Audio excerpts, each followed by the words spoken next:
Vamos a dar paso a la presentación del libro editado por el Instituto de Estudios Almerienses y quiero dar la palabra a su reciente presidente, Mario Pulido.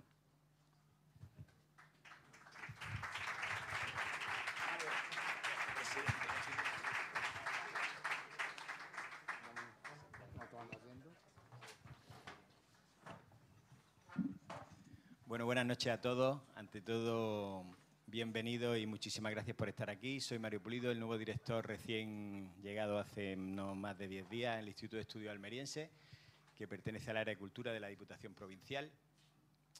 Y ante todo, quiero disculpar la presencia de la diputada provincial de Cultura y Cine, doña Almudena Morales, que le coincidía a otro acto institucional. Va a hacer todo lo posible por estar aquí, por llegar, pero si no, me ha dicho encarecidamente que disculpara su ausencia. Quiero también agradecer el Instituto de Estudios Almerienses como centro de estudios locales. Se basa en la labor que hacen todos los miembros del instituto, más de 700 miembros que nos hacen propuestas de este y de otros tipos y gracias a ello podemos desarrollar todas las actividades que lleva a cabo el instituto. Y por último agradecer también lógicamente a Classic Jazz que nos haya recibido en este sitio, que nos haya dado su cariño y que podamos estar aquí todos para la presentación de este libro.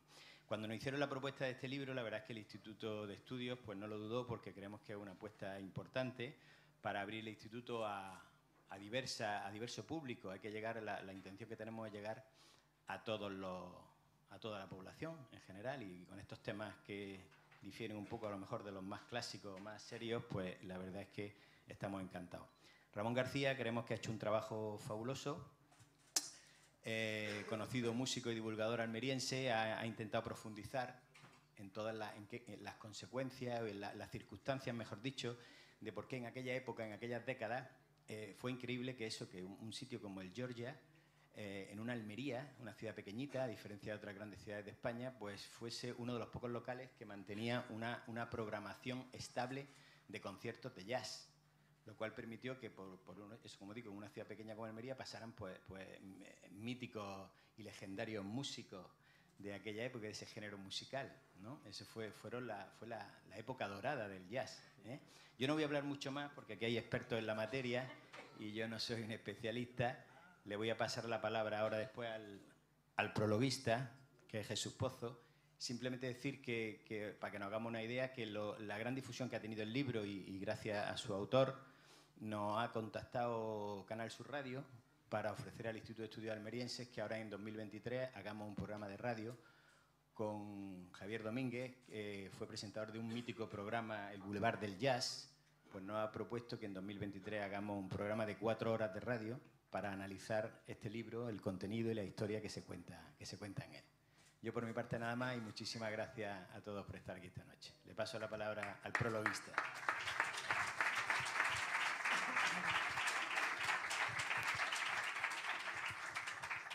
Bueno, buenas noches. Yo lo primero que quiero decir es que aquí en esta silla donde estoy yo podía haber estado cualquiera de muchos de los que estáis por ahí.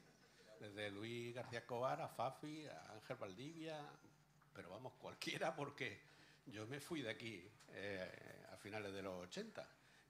Lo que pasa es que creo que sí fui partícipe y colaborador de una época importantísima que estáis todos recordando aquí, que es la época de Serafín y del Georgia, ¿no? Y del Turandot, y de la Tortuga, y de otros sitios que se sumaron a esa iniciativa. Cuando me llamó Ramón para hacer el prólogo, yo le dije, yo no he hecho nunca un prólogo, yo he hecho siempre epílogos. Es verdad, en todos los libros he hecho epílogos, será por mi reminiscencia funeraria.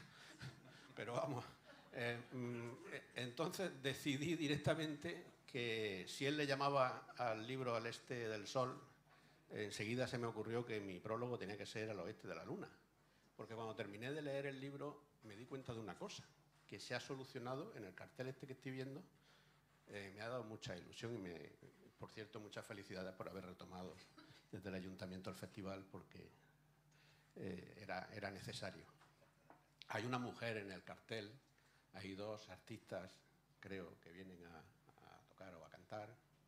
En el libro se nota que en la época aquella del jazz no había mujeres. No había ni siquiera mujeres en el Georgia. Las que iban era porque nos acompañaban, no quiero decir tocando, ni cantando. Había muchas mujeres, pero no estaban en la actividad del jazz. Era, bueno, era lo normal, supongo, en aquella época, normal entre comillas, y eso es una de las cosas que digo en el prólogo. Un prólogo corto, por cierto, porque a todos los prólogos sabéis que cansan. O sea, lo que la gente quiere es leer el libro, ¿no? Otra cosa que le dije a Ramón cuando terminé de leer el borrador que me pasó, que me había impresionado mucho, toda la historia primera que hay en el libro. Es un trabajo de historia y de documentación y de investigación impresionante.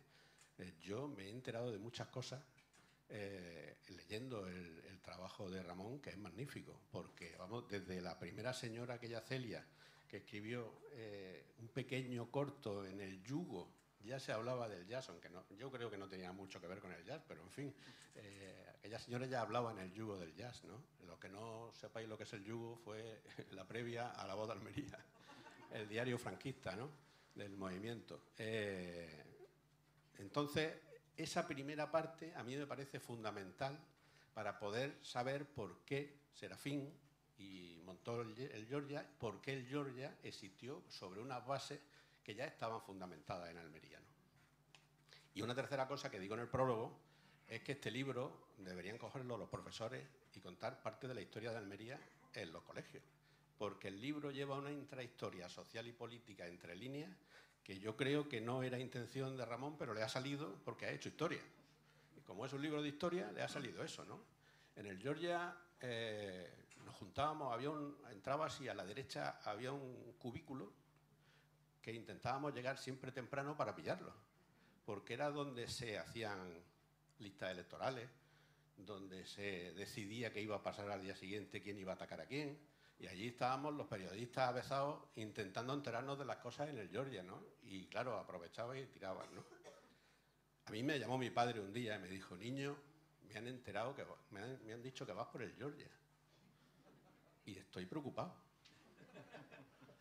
Y mi padre era muy flamenco, él se dormía escuchando flamenco, por cierto. A mí yo llego al jazz también a través del flamenco de mi padre y de la zarzuela de mi madre, ¿no? Me educaron con esa música y al final ahí llego. Bueno, pues mi padre me decía: me he enterado que vas al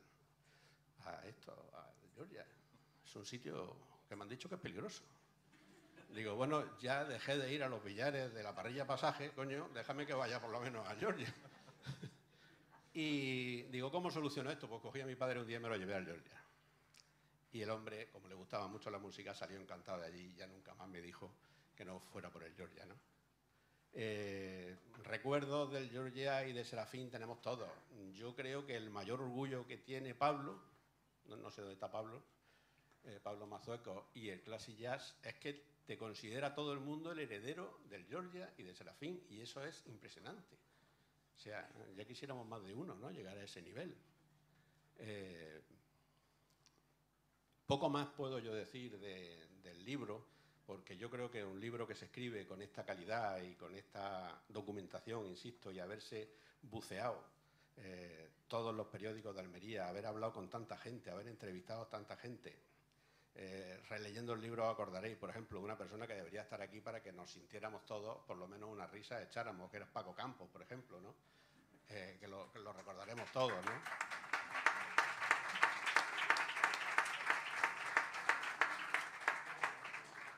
¿Cuánto echamos de menos aquella bulla blues band, aunque tocaran como demonios a veces, ¿no? Pero, en fin, era parte también de esa generación que nos hicimos mayores. También por ahí cuenta Nacho Para en el libro que él iba al jazz cuando era menor de edad porque aquello era un sitio de adultos. Y Nacho se hizo periodista también allí. Tuvimos la suerte de que cuando estábamos en Radio Cadena Española, yo tenía un programa que se llamaba El Membrillo, nocturno, que no oía nadie prácticamente. Mi padre llamaba cambiando la voz para que creyera que había oyentes. O sea, fijaros lo que nos escuchaban. Pero ahí conseguíamos por lo menos emitir jazz y emitimos conciertos completos del Georgia, que íbamos con una grabadora, la poníamos allí, grabábamos y luego lo soltábamos completo. Claro, aquello a más de uno lo aburriría, evidentemente, ¿no? Porque más de uno tampoco entendía el jazz, esa es otra, ¿no? Lo que pasa es que allí íbamos a disfrutar y a cambiar una sociedad, que yo creo que es lo más importante que se hizo en esa época en Almería. Cambió Almería culturalmente. me gustaría recordar esa época porque hubo una persona como Pepe Guirao que abrió las puertas a los jóvenes de Almería.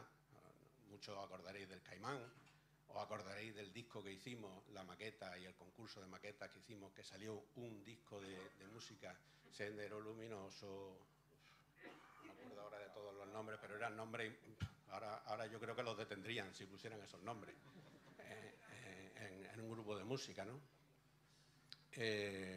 Aquel disco que se grabó en sonido blanco, está por ahí Ángel Valdivia, está el Chori también por aquí, que era el técnico de grabación.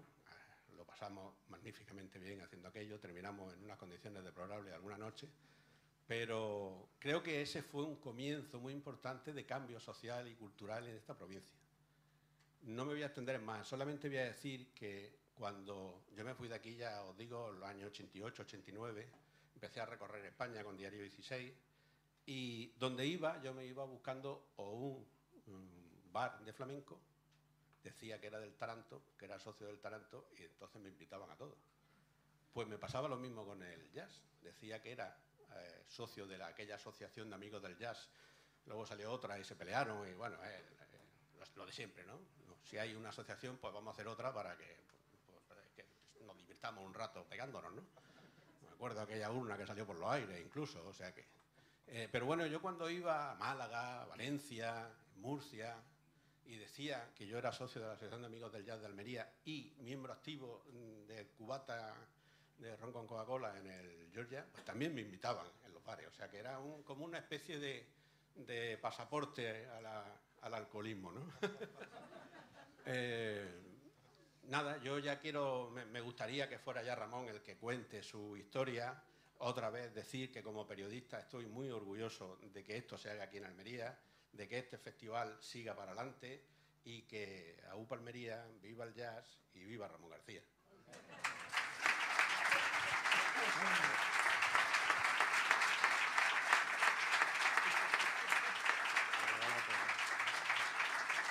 Muchas gracias Jesús, muchas gracias a vosotros que estáis aquí conmigo y muchas gracias a todo el mundo porque hoy le comentaba a alguien, a más de uno, que estoy un poco entre emocionado y aturullado porque lo mío normalmente es subirme al escenario y tocar y esto de presentar un libro, pues la verdad es que me pilla un poco de nuevas, ¿no? Pero bueno, voy a intentar también brevemente, porque tampoco tiene mucho sentido que os cuente el libro entero, no os voy a contar el final tampoco, pero sí, bueno, que si alguien ha sido tan amable de comprarlo, que sepa un poco lo que se va a llevar, por si acaso lo quiere devolver a la salida, ¿no? Y bueno, empezaré por decir un poco cuál ha sido la motivación que yo he tenido para escribir esto. Lógicamente yo llevo desde bien jovencito metido en este mundillo del jazz, primero como aficionado y más tarde ya empecé como músico también. Y siempre llevaba muchísimos años hablando con todo el mundo de esa época maravillosa que vivimos en los 80, 90, que es la parte que yo creo que más importancia tiene en el libro. Y de repente me di cuenta de que era algo que se iba a quedar un poco como tradición oral, ¿no? Como estos cuentos que se cuentan en los pueblos, que al final de padres a hijos y abuelos, pero que si no alguien no lo escribía, pues lo mismo se iba a perder, porque realmente incluso había, pues aquí ha nombrado Jesús a Paco Campos, íbamos perdiendo a esos protagonistas, ¿no? Y pensé que, bueno, pues que si nadie se había lanzado a hacerlo, pues lo mismo me iba a tocar a mí, que últimamente pues estaba en estas lides de la escritura. Hubo un momento crucial en el que ya retomé el proyecto, porque yo tenía ya muchas cosas escritas previamente, pero cuando ya me lo tomé en serio fue precisamente en una de las tardes del IEA, en la que pues, fui requerido para ser una especie de coordinador entre dos personas que entre los dos pues, representan un poco toda la historia del jazz en Almería, de la parte más antigua, que es Santi Lardón, que lo veis ahí en la foto, y de la parte más moderna, y que estará por ahí.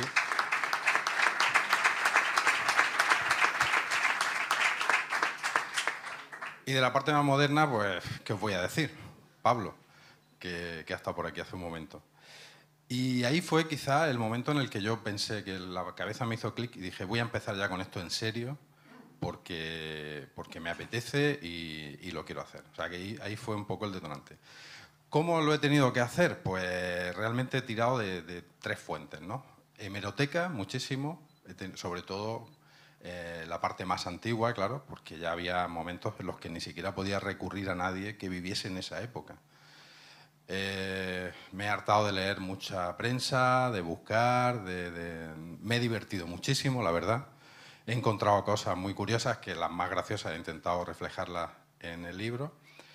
Y luego también yo al principio pensé, pues de una manera un poco egoísta por mi parte, o no sé cómo decir, que yo iba a poder escribir eso contando con lo que yo recordaba, ¿no? Inmediatamente me di cuenta de que eso era una tontería. Tenía que hablar con todo el mundo, tenía que hablar con todo el mundo con quien pudiese hablar, ¿no? Y empezó esa tarea que también ha sido dura por una parte, pero por otra súper placentera y divertida, porque me ha hecho reencontrarme con amigos que hacía por circunstancias mucho tiempo con los que no hablaba. Hablar con músicos con los que yo veía en el Georgia en los 80 y me parecían dioses. Y son personas, son dioses, siguen siéndolo, pero son también personas normales que me han ayudado, que me han contado, que me han mandado documentación, etc., ¿no?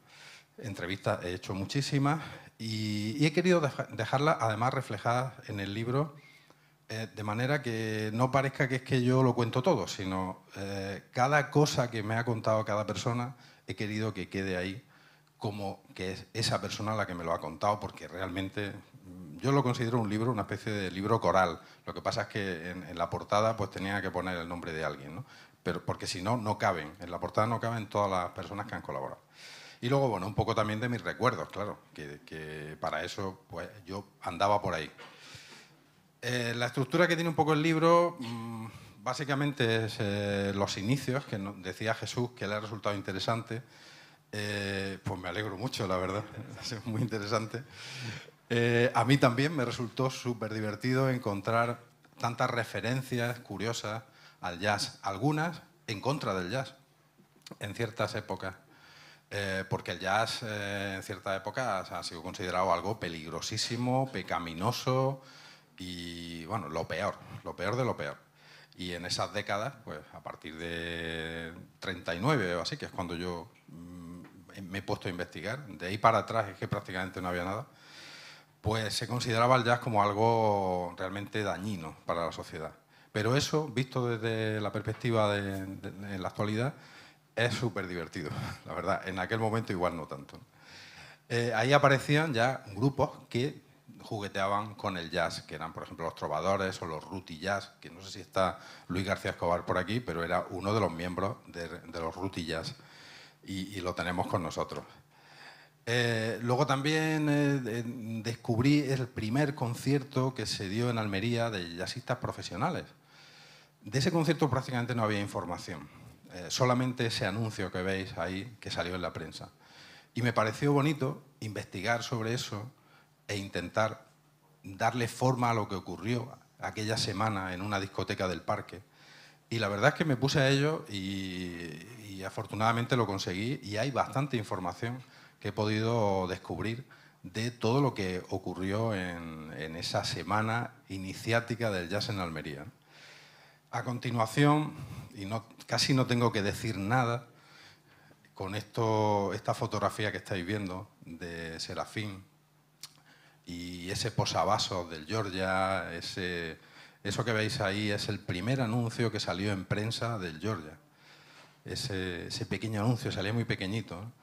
Y ahí empezó todo, realmente yo creo que ahí empezó todo, porque lo otro fue una anécdota, ¿no? Pero Serafín es parte muy importante de la historia del jazz en Almería y es, lógicamente, parte muy importante en el libro. Serafín está presente en casi todo el libro. Hay algunos capítulos en los que se incide más, pero siempre estaba ahí, apoyando y arriesgándose, ¿no? Y yo creo que tenía que rendirle el homenaje que se merecía, ¿no? Después ya he hecho un viaje también por todos los festivales desde que empezaron. Me parecen muy importantes los festivales que se hicieron en la Plaza Vieja al principio, porque gracias a ellos muchos nos aficionamos al jazz, incluido yo. Yo mismo, mi primer contacto con el jazz fue en esos primeros festivales, que no eran festivales internacionales, se llamaban festivales andaluces. Bueno, estaban enmarcados dentro de esos festivales en los que había mucha variedad musical, pero se empezó ya a querer hacer una noche de jazz o 2 noches de jazz. Eso fue importante, yo creo, muy importante para lo que vino después. Lo que vino después fueron los festivales internacionales. Eso el libro tiene bastante información, toda la que he podido conseguir, ayudado por muchísima gente que estuvo colaborando con esos festivales, de los músicos que he podido localizar, en fin, todo lo que he podido extraer de la gente que me ha querido ayudar, que han sido muchísimos. Esos festivales fueron importantes porque ya empezaron por aquí a recalar figuras internacionales. Pues bueno, ahí veis el ejemplo de ese primer festival, Richie Cole, Buddy Rich y Bobby Hutcherson y Tete Montoliu. O sea, es que era un cartel que si ahora ya no se puede tener porque ya no está ninguno, pero ojalá pudiésemos tenerlo ahora, ¿no?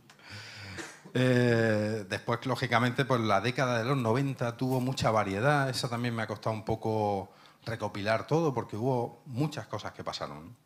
El cierre del Georgia, la prohibición de hacer conciertos en el Georgia, los festivales, como llamaba mi buen amigo Chipo, clandestinos, que le puso a él el nombre de festivales que se hacían pero no se anunciaban mucho y los aficionados teníamos que casi indagar a ver si había festival o no. Y luego, pues, locales diferentes. No solo... El Georgia, evidentemente, es el local importante por encima de todo. Eso creo que no hay discusión. Pero tampoco me he querido olvidar, y Jesús ha nombrado algunos, hasta el Chiringuito La Tortuga, el Zaguán, el Jazz Playa, Gladys, que dio cobijo a los músicos que iban a ir al Georgia pero no podían y se hicieron allí. Port of Spain, que por cierto está ahora muy en boca de todo el mundo porque Classic Jazz lo ha recuperado y se ha vuelto a abrir. Todo eso, pues también he querido que quede constancia en el libro, claro. Y estamos llegando ya al final, que no os quiero aburrir más. Esa foto es muy importante. Lo que ocurrió en Mojácar, porque realmente es curioso, casi podíamos decir que yo podía haber empezado la historia del jazz en serio en Almería por Mojácar. Por una cuestión, bueno, pues de organización en el libro, lo he dejado para un capítulo final, pero no porque no tenga la importancia que debe tener, ¿no? En Mojácar ocurrieron muchas cosas y algunas antes de que ocurriesen en Almería capital ni en ningún libro, ¿no? ni en ningún otro pueblo.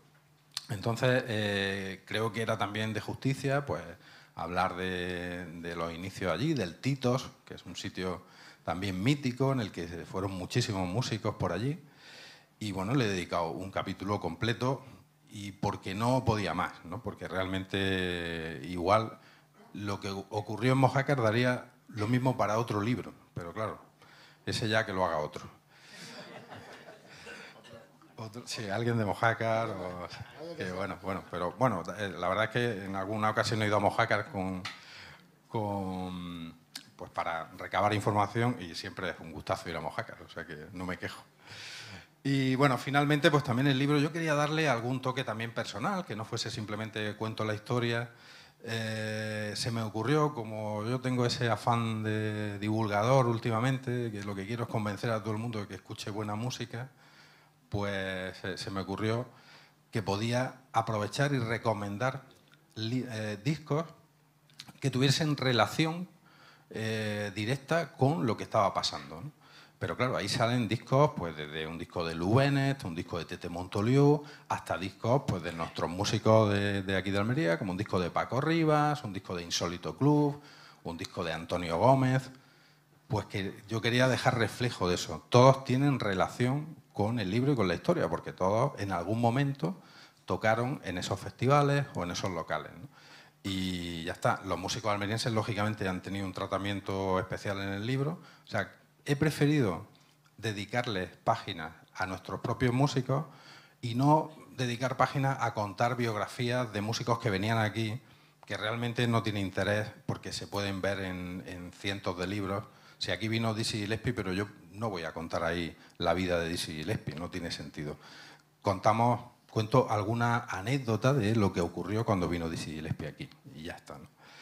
Y bueno, y finalmente algo que también los pocos que han podido verlo me están celebrando mucho, no me lo esperaba, un listado de conciertos lo más completo posible, que va al final como anexo, para los curiosos, para los frikis que quieran saber pues todos los conciertos que hubo en el Georgia, o casi todos, porque algunos pues lo mismo no salían en prensa. Ahí he tenido que tirar mucho de prensa también, de programas de mano que yo mismo guardaba, o amigos, y he intentado hacer un listado lo más completo posible, pero bueno, alguien me echará la bronca por alguno que se me escapó.